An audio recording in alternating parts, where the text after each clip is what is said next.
Welcome to today's deep dive. We're actually looking at a pretty unique piece of source material today. Yeah, it's definitely a bit different from our usual stuff. Right, it's a transcript of an instructional English conversation video. And this one is specifically designed for beginners. So in the language learning world, they call this like the A2 to B1 level. Which, to put that in everyday terms, I mean, it basically means, enough scattered vocabulary to maybe ask where the bathroom is. Exact. But if you have to hold, a fluid, spontaneous conversation, you are probably sweating. Oh, heavily sweating. And the video features these two instructors, Emily and Paul, and the entire lesson revolves around a seemingly basic topic, just how to talk about your favorite food in English. Right. And on paper, a lesson about favorite foods looks like the most elementary language exercise possible. Like, you imagine flashcards of apples and sandwiches. Yeah, totally. But the mission of our deep dive today is to really look past those flashcards. We're going to use Emily and Paul's lesson as a lens to unpack the underlying architecture of human communication. Which is so much more complex than just apples and sandwiches. It really is. We're exploring how an adult builds conversational confidence from absolute zero, right? And how food acts as this incredible universal bridge for empathy.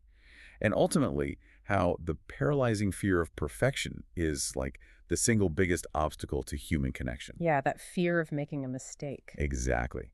Which actually leads me to a scenario I want you, the listener, to picture for a second. Yeah. Just imagine you're at a social gathering, and someone walks up to you, smiles, and asks you a totally harmless question in a language you're just starting to learn, Oh, no. right? Suddenly, your brain simply halts. You lose every single vocabulary word you spent months studying. You're just staring at this friendly person, and your mind is an absolute void. It's a nightmare. But that phenomenon is actually fascinating from a neurological standpoint because your brain is effectively operating like a computer trying to open 50 massive software programs at the exact same moment. Just totally freezing up. Completely. The processing power required to interpret the foreign sounds and then translate them into your native language, formulate a response, translate that response back into the new language, and then physically move your mouth to pronounce it all.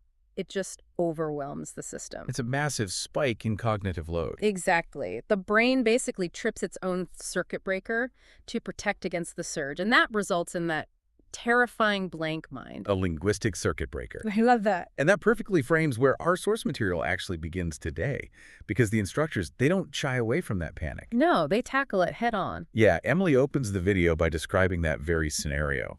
Like the sheer terror of being asked, "What's your favorite food?" And freezing. They name the monster in the room before they even teach a single word. And they deliberately use food to disarm that circuit breaker, which is so smart. Right. They establish this psychological safety net by presenting two entirely different philosophies on how to appreciate a meal. So Paul goes first. Right. Paul and his pizza. Yeah, he says his favorite food is pizza because it's cheesy, hot, and delicious. And he frames his choice by saying, quote, "I usually eat with my stomach first." It's purely visceral. I mean, he just wants comfort, heat, and that immediate caloric reward. Exactly. But then Emily provides this counter approach. Her favorite food is sushi, which she describes as fresh, healthy, and beautiful. Her whole philosophy is that we, quote, eat with our eyes first. Right. It's very aesthetic. Yeah. And by placing these two approaches side by side, the lesson is doing something incredibly clever for the learner. It removes the pressure of having a correct or sophisticated culinary opinion. You don't have to be a food critic to participate in the exchange. You can like a slice of greasy pizza, or you can like an elegant piece of sushi, and both are equally valid entry points. Yes. The source is taking the pressure off the what, so the panicked learner can focus entirely on the how. So the barrier to entry basically drops to zero. Right. And once that initial panic subsides, the learner's working memory frees up. The circuit breaker resets. But now, the speaker is faced with a whole new challenge. Right, because they've survived the initial quanction, but they need the actual architectural tools to explain why they chose the pizza or the sushi in the first place. Which is where we get into the mechanics of flavor. The source transitions from just, surviving to actually building structure, and they heavily lean on the single word for this, because. Yes, the power of because. Yeah. The lesson takes a flat, dead-end statement like, my favorite food is ice cream, and transforms it into this open-ended thought, my favorite food is ice cream because it's sweet. I always look at the word because as the mortar holding the bricks of a conversation together. It's the structural adhesive. Oh, that's a great analogy. And the instructors hand the learner a very specific set of bricks to use with that mortar. They introduce this targeted sensory vocabulary list. All right, words like sweet, salty, spicy, sour, bitter. Fresh, creamy, crunchy, soft, juicy. And they pair these adjectives with concrete examples. So you get salty soup, bitter coffee, crunchy chips, and juicy mango. Okay, I have to admit, when I was reading through this section of the source, I felt a bit of skepticism. Oh, really? Why? Well, is teaching a beginner to just say, because it's delicious, actually helpful? Because, I mean, delicious conveys almost no specific information. It feels like a conversational crutch. Well, sure, at an advanced level, delicious is absolutely a crutch. But you have to remember, for someone at an A2 or B1 level, profound meaning is entirely secondary. Just getting the words out is the goal. Exactly. The primary goal is mastering the physical flow of the language, and the source actually highlights this mechanical focus in one of their mini quizzes. Oh, right, the one where they correct the grammar. Yeah, they correct the phrase, I like pizza because delicious, to I like pizza because it's delicious. Right, so they're focusing on that tiny, seemingly insignificant grammatical glue. The lesson is prioritizing the natural rhythm, the cadence of native speech over deep culinary critique, adding it smooths out the sonic physical delivery of the sentence. It makes it flow. Yeah. And when you combine that smooth delivery with words like crunchy, juicy, or bitter, you are doing something vital for memory. You are attaching a physical, tactile sensation in the mouth to an abstract, foreign sequence of sounds. Oh, wow. So you bite into a potato chip, you physically feel the crunch, and you wire that sensory input directly to the English word crunchy. Exactly. You pull the language out of a dusty textbook and force it into the physical body. But once you have that physical anchor, right, those individual bricks of vocabulary, Yeah. you face a new problem. How do you stack them? Right, because a pile of bricks isn't a house. And a list of adjectives isn't a conversation. No, it's not.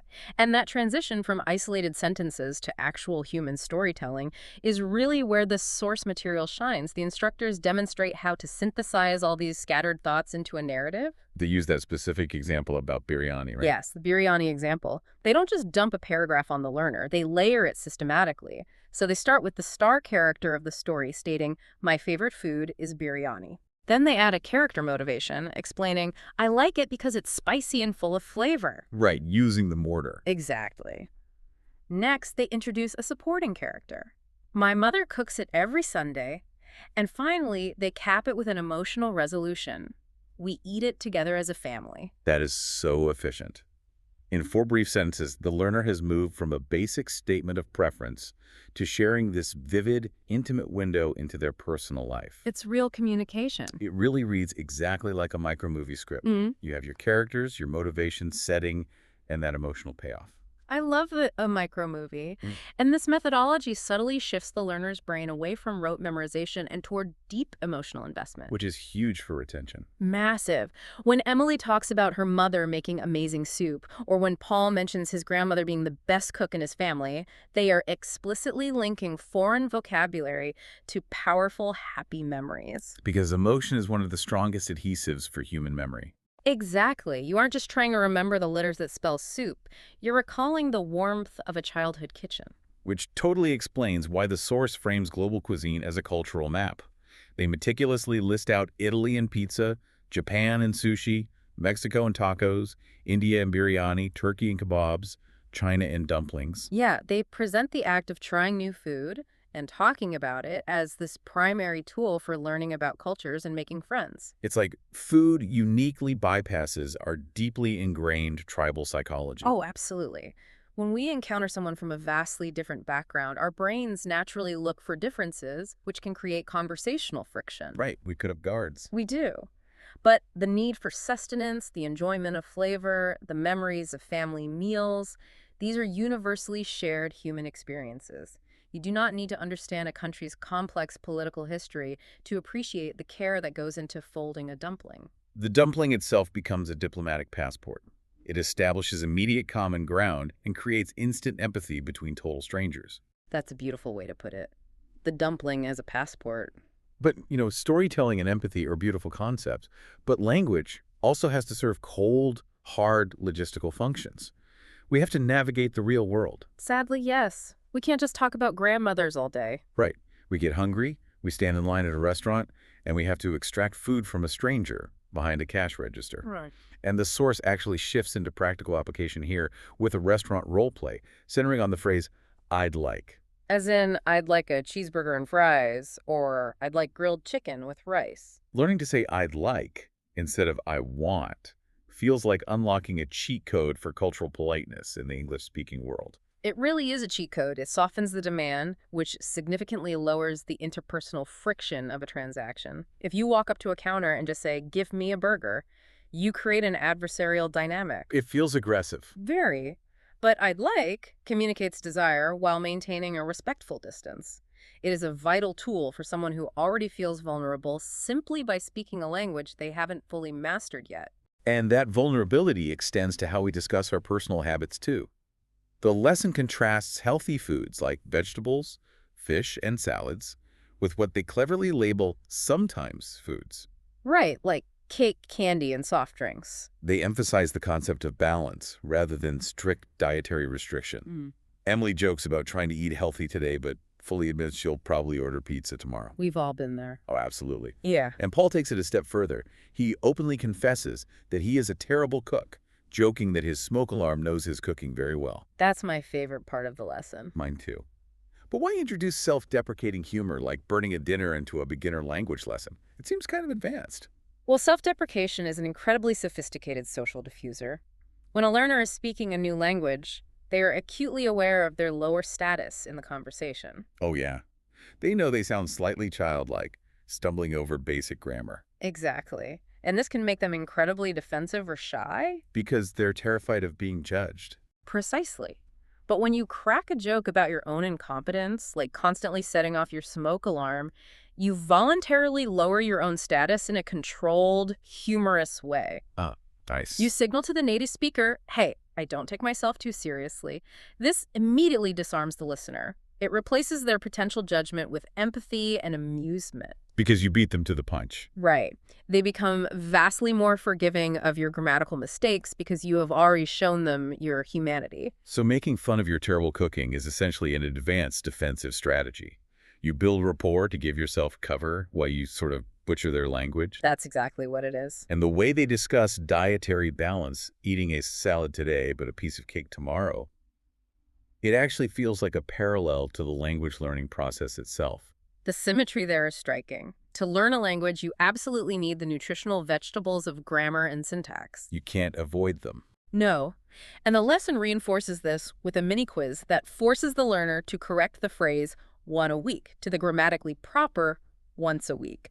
That structure is vital, but if you force a learner to consume nothing but dry grammar rules, they will burn out. It's like a miserable crash diet. You just give up. Yes, they need the conversational cake. They need the humor, the messy human connections, the jokes about the smoke alarm. Balancing the strict structure with the enjoyment of actual communication is the only way to sustain the habit long term. Yet, no matter how much you balance the vegetables and the cake, right? No matter how many jokes you tell, friction is totally unavoidable. Oh, mistakes will be made. You are going to make embarrassing mistakes. And the source tackles this reality head-on in its final section, targeting specific stubborn syntax errors. They point out that learners constantly say, "I very like pizza," and have to be corrected to, "I really like pizza," or "I like pizza very much." And they also focus on changing "he cooked good" to "he cooks well." I really want to linger on that first mistake. I very like pizza. Why does the adult brain struggle so immensely to categorize these tiny, simple modifiers? It all comes down to deeply ingrained neural pathways. In many other languages, the direct translation of the word very can be placed directly in front of the verb like with zero grammatical issues. Okay. The adult brain is highly efficient. It recognizes a formula that has successfully conveyed meaning for decades in the mother tongue, and it simply copy-pastes that formula into English. But English rejects the paste. English demands a totally different structural logic. The learner is not being lazy when they say, "I very like pizza." Their brain is literally fighting against a paved neurological highway, trying to hack a new path through a dense jungle with a machete. Wow. Unlearning an automatic linguistic reflex takes a staggering amount of conscious cognitive effort, which is deeply exhausting. That sheer exhaustion explains the overarching philosophy the instructors reveal at the very end of the document. Emily and Paul challenge the learner to speak for 30 seconds straight, combining the food, the reason, the cook, and the frequency, all without stopping to worry about mistakes. It's a great exercise. It really is. Their parting advice is a direct quote. Don't try to be perfect, just keep speaking. Every sentence you say helps you become more confident. That is the ultimate thesis of the entire lesson right there. Perfection is fundamentally the enemy of communication. Totally. The instructors are identifying a harsh truth here. You cannot wait in silence until your grammar is flawless before you begin speaking.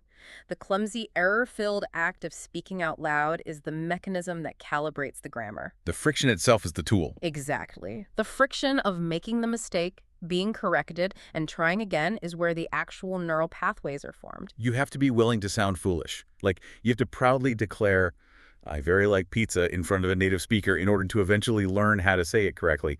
You have to embrace the friction. Absolutely. Let's trace the full arc of the journey we've taken through this simple lesson today.